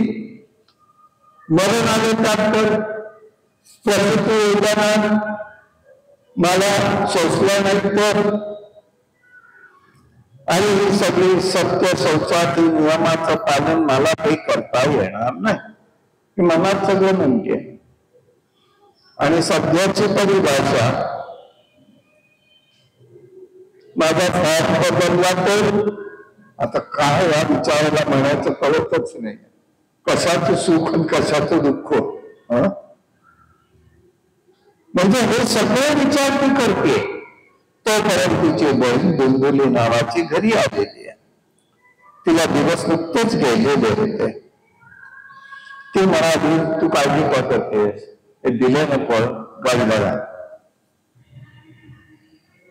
आणि मला मुलगावी तो मी तुला देऊन टाकते, तू मला दिवस राहिलेले नाटक करतो सुद्धा, आणि मग तुला माझा मुलगा गेला सांगेन, तुला आठवत देईन. दुष्ट विचाराच्या मंडळींच्याकडे योजना प्रथम असतात. तुम्ही सीसीटीव्ही लावा, तर काही करा, त्यांच्याकडे योजना असतात. आता ओळखायलाच नको म्हणून सगळे तोंड हे गुंडाळून द्यायचं फडक्याने. आता लावा, तू लावा, आम्ही करायचं ते सोडत नाही. तसं काय त्यांनी केलं, ते सगळं मला योजना तयार केली. जावं ते पळ त्यांनी गाईला घातलं. काही काळ गेला, त्याने नाटक करायला सुरुवात केली, पोटाला कपडे वगैरे बांधले आणि मला दिवस राहिले असं सांगितलं. आत्मदेवालाही संतोष झाला. बरं झालं म्हणाले, तिने आपल्यावर कृपा केली. पुढे गंमत म्हणजे ते फळ गायीने खाल्लं तर गायी गर्भवती झाली आणि ही पण गर्भवती उठवलेली हवाई. काही काळ गेला, यथायोग्य वेळेला ही प्रसूत झाली. हिने आपला मुलगा गपचूप आणला. तिने सांगितलं मी बाळक झाले. तर सगळी नाटकं केली, दुधाचं काय. तिने लगेच सांगितलं माझी बहिणीला मुलगा गेलेला, दूध आहे तिच्याकडे, मला काही दूध नाही. आपण असं करू, तिला घरी आण म्हणाले. त्याप्रमाणे तिला घरी आणलं. त्या मुलाचं नाव धुंदुकारी ठेवलं, आत्मदेवाच्या मुलाचं नाव. गायी यथार्थात ती प्रसूत झाली. तो जो मुलगा झाला तो अत्यंत तेजस्वी झाला आणि त्याचे कान हे गायीसारखे होते, म्हणून त्याचं नाव गोकर्ण असं ठेवलं. अशी एक झाले, लहानाचे मोठे होऊ लागले, बरोबरीने वाढले. गोकर्ण हा सदाचारी आहे, पवित्र आहे, विचारशील आहे, विद्वान म्हणून प्रसिद्ध पावला. धुंदुकारी पवित्र नाही आहे, तामसी स्वरूपाचा आहे, परदारा दमन करू लागला, लोकांना त्रास देतोय, शस्त्र घेऊन निंबायचा, दीन दुबळ्यांना त्रास द्यायचा, वेश्यांच्या नादी लागला, द्रव्याचा अपहार करू लागला. आता आत्मदेवाला बघितलं वाटलं, पुत्र नसता तर बरं झालं असतं असं त्याला वाटू लागलं, प्राणत्याग करावा असं वाटायला लागलं. शेवटी गोकर्णशी तो बोलला. पुत्र जरी आहे तरी ज्ञानी आहे. बोलतो बोलला बाप असून आत्मदेव, प्राणत्याग हाच मला मार्ग आहे म्हणाला. गोकर्णींनी त्याला आत्मोपदेश केला. संसारात कोणतंही सार नाही, संसार दुःखरूप आहे, मोहात टाकणार आहे. उगीच रात्रंदिवस तळमळ पुत्रासाठी केली, ते यती म्हणत होते तेच बरोबर झालं. मी त्याच्या नादी लागायला नको होतो. लोक देवाशक्ती त्यांनी सांगितलं सोडून द्या, लोक सोडा, वैराग्य प्रेमयुक्त राहा, भक्तीचं प्रेम वाढवणार असावं, सत्पुरुषांची सेवा करा, कामना वासना टाका, सर्वाचा त्याग करून निघून जा. नित्य नियमाने भागवताचा दशमस्कंदाचं वाचून सेवा करा आणि कृष्णरूप होऊन जा. पित्याला सांगितलं त्यांनी आणि हा गोकर्ण तिथून निघून गेलेला आहे. आता आत्मदेव गेला, गोकर्ण गेला. यात्रेमध्ये सगळं झालं. इकडे हा जो निघालेला आहे तो यांनी एकदा, आता आई एकटीच राहिली, तिला त्रास देऊ लागला, पैसा साधा मागायला लागला, आईवर हात उगारायला लागला. मग मात्र ती कंटाळून गेले आणि घरातच असलेल्या विहिरीमध्ये त्यांनी आत्महत्या केलेली आहे. आता धुंदुकारी सर्व अर्थाने मोकळा झाला. हळूहळू करत 5 वेश्या घरात आणून ठेवल्या. सगळं धन संपून गेलं. चोऱ्या माऱ्या करू लागला. आणि ते करता करता करता करता एक दिवस तो राजाकडली चोरी करतोय हे त्याला कळालं. राजसेवक शोधायला म्हणतात. ते त्या वेश्यांच्या कानावर गेलं. त्यांना हा जो सापडला तर आपणही सापडू म्हणून त्यांनी लगेचच्या लगेच त्याला पकडलेला आहे, धरलेला आहे. मारण्याचा प्रयत्न केला तरी त्याचा जीव जाता जाईना. शेवटी 5 जणांनी एकत्र धरलं त्याला आणि त्याच्या मुखामध्ये निखारे ठेवले आणि अशा प्रकाराने तो मृत्यू पावला आणि पिशाच योनीत गेला. ही सगळी हकीकत गोकर्णाला कळाली. तो काशीला गेला. आई वडिलांचंही वृत्त कळालं म्हणून त्यांनी तिथे त्यांचं श्राद्ध वगैरे केलेलं आहे. सगळ्या गोष्टी केल्या. भ्रमण करत करत आपल्या स्वगृही परत आला. स्वगृही परत आल्यावरती त्या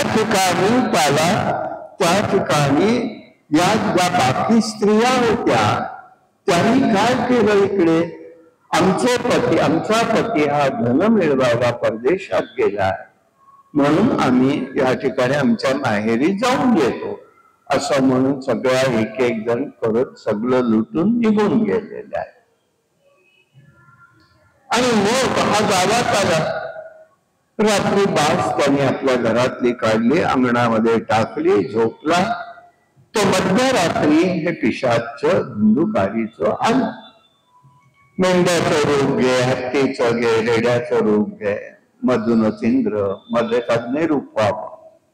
शेवटी मनुष्य रूपात तो त्यांनी बघितलं आणि गोकर्णांनी मग आपल्या जवळचं तीर्थ काढलं आणि त्याच्या अंगावर शिंपडलं. शिंपडल्याबरोबर तो बोलू लागला, अरे मी धुंदुकारी आहे, तुझ्यामुळे मला वाणी तरी आली. मला या ठिकाणी मुक्त कर. मी चुकलोय, मी असं केलं, सगळे अपराध सांगितले.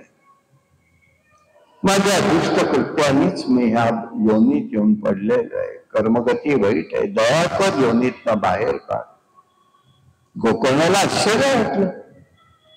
गया क्षेत्री गेलोय, पिंडदान केलं, सगळीकडे जाऊन आलो, तरी सुद्धा त्याला मुक्ती नाही.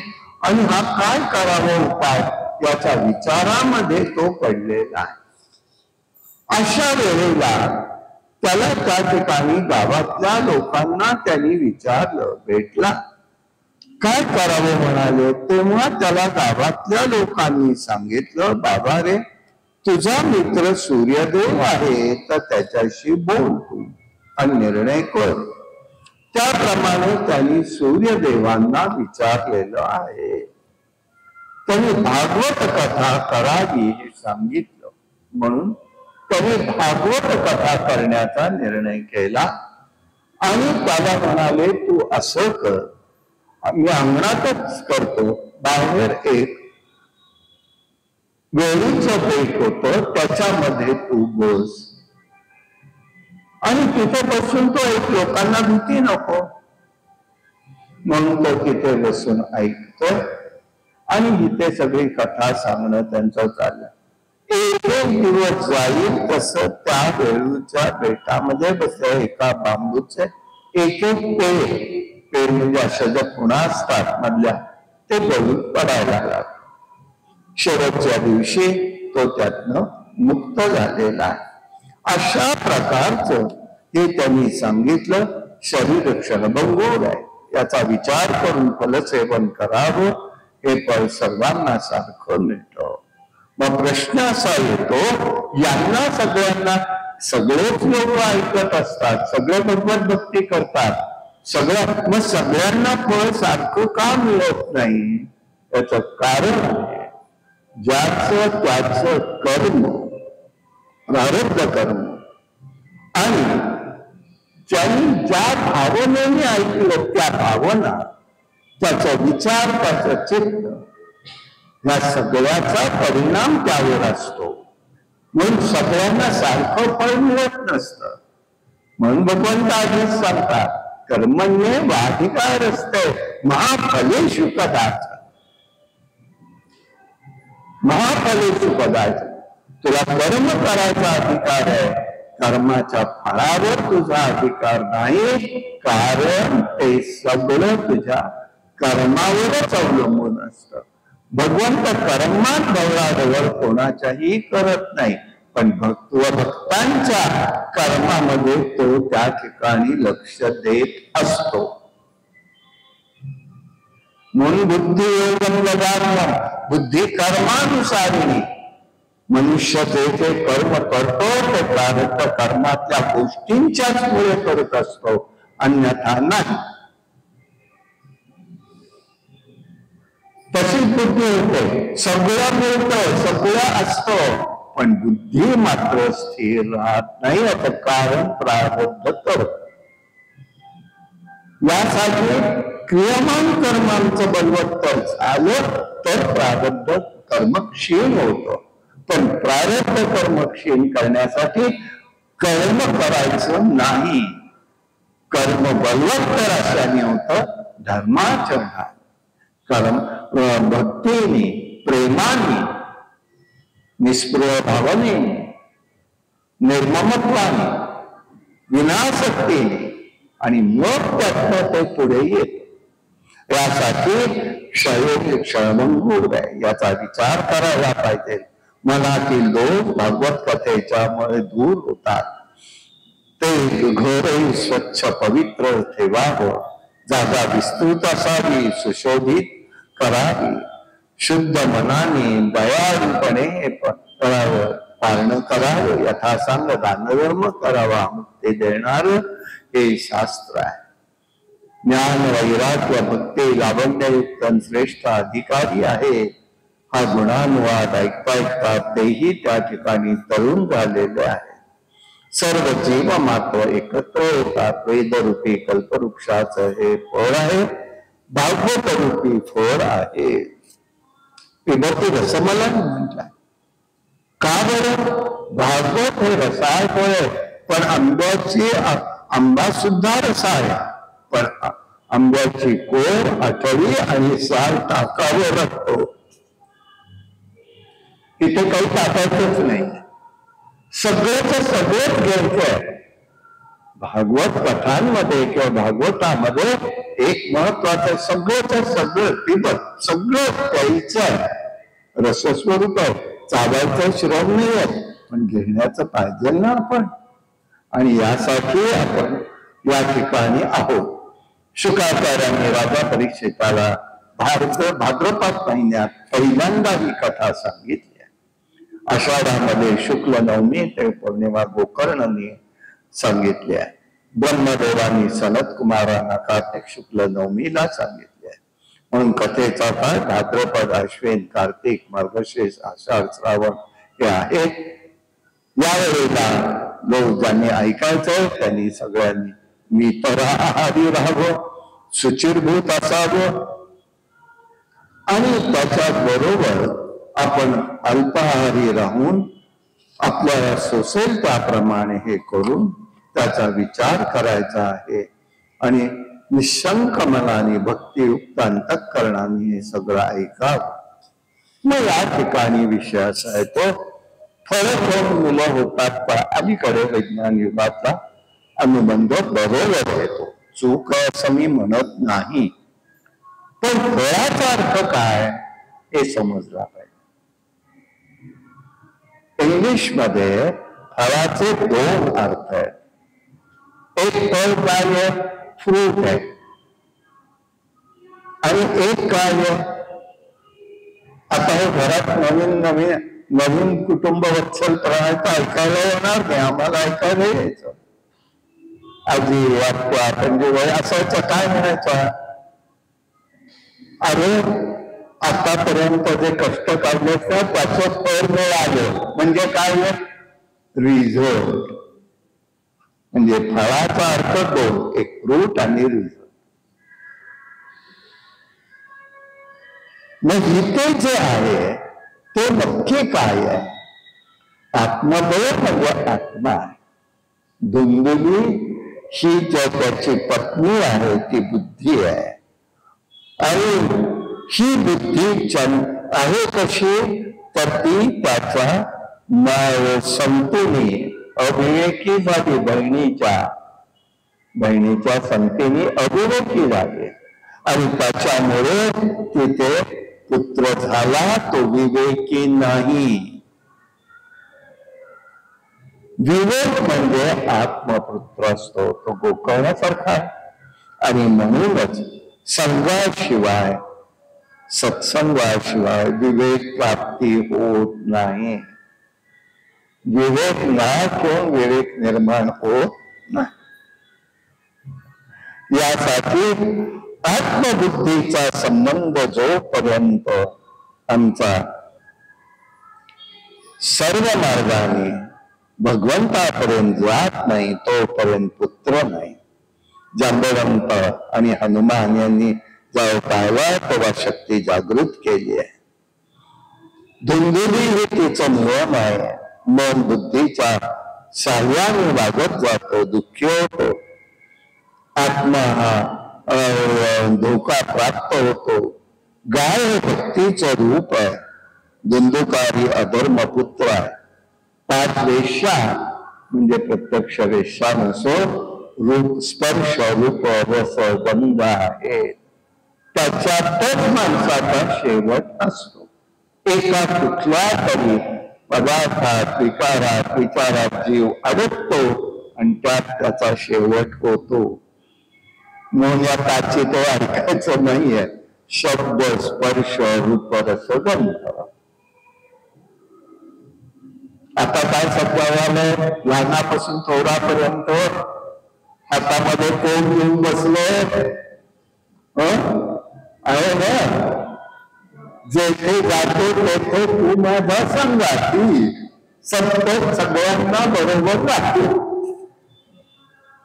सुटल्या का कोणी अगदी लहानापासून बघा. अहो ते मध्ये काहीतरी दाखवलं की ते जन्माला आलेलं मूल 1-1.5 महिन्याचं असलेलं ते बाबांनी का आईने ते दाखवल्याशिवाय स्वस्त बसत नव्हतं, रडत होतं. म्हणजे काय करावं. पण हे देवाचा फोटो दाखवला, प्रतिमा दाखवली तर मन नाही रमत आहे. काय करायचं याला. चांगलं काय ठरलंय, पण आम्ही त्याच्या संगती झालो. आता आज धर्म याचा असा आहे की उद्यापासून आपण दुपारी 3 वाजता, आता थोडा आज आम्ही लवकर निघू नाही, आम्हाला गोवा ट्रॅफिकमुळे रस्ते बंदच्या याच्यामुळे झालेला आहे. पण शक्यतो मी आपलं लवकर आणि निघण्याचा प्रयत्न करून येईनच. आपण हे यावं आणि आपलं 3 वाजता सुरू होईल. अशा पद्धतीने मी हरिरा आजारी पडू नका कोणी. आणि उगीच्या उगीच काही जास्त करायचं काही, फक्त श्रवण. मी इथली गोष्ट सांगतो. ते इतके लोकांचा बंद हॉल भरलेला असायचा. त्या अलीकडल्या ह्या सगळ्या गोष्टींमुळे लोकांचं काय झालं मला माहिती नाही. पण आम्ही एक विचार करतो, तर खूप लहान होता, म्हणजे नुकताच 6 महिन्याचाच असेल. मग त्या मंडळी मदत येऊन करायच्या, बघायचं. तर आम्ही म्हटलं एवढी वयस्कर मंडळी येतात, बघतात सगळेच जण, आणि हे ऐकायला येणारे कोण सिनियर सिटीजनच असणारे, दुसरं कोण येत आहे. तर म्हटलं आपण असं करावं की चहा देऊ सगळ्यांना. आपण प्रश्न असा बदला, त्या वेळचा करा. चहा द्यायचा तर कपशा बंद, थर्मोकोल त्यावेळेला 30 पैसे 40 पैसे, रोजचे 100 म्हटलं की 30 रुपये 40 रुपये जाणार, फेकून द्यायचे. बरं ते बघायचं कसं, आम्हाला चहा देऊन मी करून, हे लहान आहेत आता मला काही लगेच येता येणार नाही. मग कपशाही सवायचा कोणी आला ना प्रश्न. काय झालं कोणाच ठाऊक. मी कथा झाली आणि सगळ्यांना सांगितलं की असं करतो की मी चहा घेऊन बरं येईल, पण तुम्ही तुमच्या कपबशा घेऊन घ्या आणि घरी घेऊन जा. काय तुम्हाला सांगू, काय देवाने प्रेरणा दिली मला माहिती नाही, बोलून गेलो आणि सगळी कथा झाली. भागवत महात्म्याच्याच दिवशीच सांगतोय आणि सगळे जमादार होती. राजा परीक्षित म्हणाले, ऐकायला बसला, तहान भूक सगळे विसरला. आम्ही इथे येतो तो विसरायला येतो, 4 का करून देतात, आणला तरी घेणार नाही, आणायचं नाही. काय करणार? ही प्रेरणा देणारा कोण आहे? हे सांगणारा कोण आहे?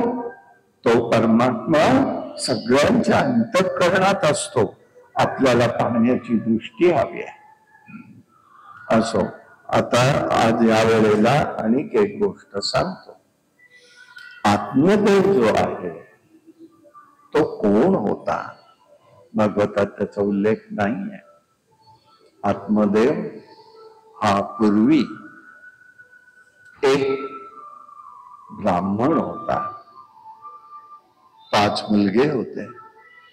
सगळ्यांना सगळं देऊन हा निघाला दान धर्म करायला, बघायला. आणि त्या वेळेला त्याला त्या ठिकाणी एकदम एकाएकी त्यांनी विचार केला की दान धर्म द्यायचा तर पैसा जवळ पाहिजे. पैसा आपण आजच्यासारखे QR कोड किंवा काही बँकांची सिस्टीम नव्हती, म्हणून त्यांनी सोनं सगळं एका काठीमध्ये ठेवलं, हातातल्या काठीत. आणि देवा करायचा त्या गुपचूप काढायचा, विकायचा आणि त्याचा करायचा. एका ठिकाणी तो क्षेत्रस्थानात आला आणि त्यांनी ठरवलं की आपण दान धर्म करायचा. सगळी तयारी करायला सांगितली.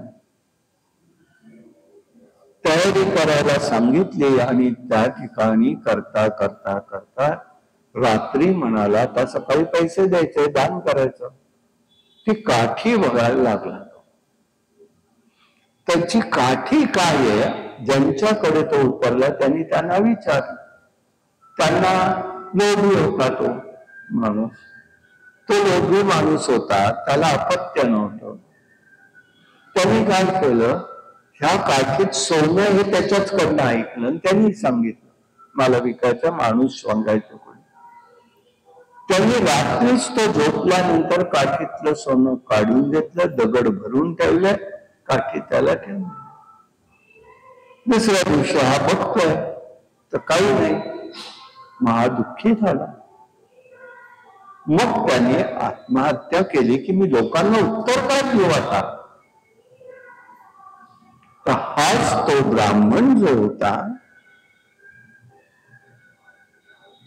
ज्याने सगळं सोनं काढून घेतलं, तो आत्मदेव होता. कर्मविपाक कोणाला चुकत नाही बरं. तो आत्मदेव होता. आणि तो धुंदुकारी जो होता तो ब्राह्मण होता, ज्याचं सोनं काढलं होतं त्यांनी सगळं नष्ट केलं, मग त्याची हत्या झाली. ती अशी म्हणून कर्मबंध कोणालाही चुकत नाही. शुद्ध मनाने झाले काय, गेले काय, गतकाळाचे उलटे पाय हे धरावं. भगवंताची फार मोठी कृपा आपल्यावर आहे. आपण केलेल्या तापकर्माचा कोणतीही गोष्ट तो स्मरण देत नाही. स्मरण करून देत नाही आपल्याला. किती भाग्यवान आहोत. नाही तर काय झालं असतं आपलं, याचा विचार करायचा बरं. आणि याप्रमाणे उद्यापासून आपण या ठिकाणी सेवा करूया, श्रवण करूया. काय नामाच्या आणि एक आहे भागवतामधलं एक वैशिष्ट्य म्हणजे असं आहे, भगवंतापासून याची उत्पत्ती आहे म्हणून ते भगवत स्वरूप आहे. या श्रवण मनन ज्ञानाने जीवाला पूर्ण समाधान पावतं म्हणून परमानंद होतो. ज्ञानामध्ये पूर्ण भक्ती योगाने प्रेमाची अखंड स्थिती राहते. कथा श्रवण कराव्यात, मनन केल्याने, चिंतन केल्याने मनुष्याच्या ठिकाणी असलेली वृत्ती सूक्ष्म बनते, चित्ताला शांती लाभते, देहबुद्धी देहासक्ती कमी होऊन परमात्मा सर्वत्र दिसून येतो.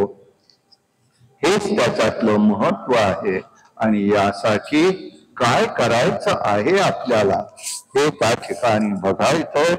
ते म्हणजे या ठिकाणी भगवंत हा आपल्याला किती रूपाने दिसतो हे त्याचं स्वरूप आहे. म्हणून श्रवणाची 5 फळे आहेत. एक आहे निर्भयता येते, निशंकता येते, निसंदेहता येते.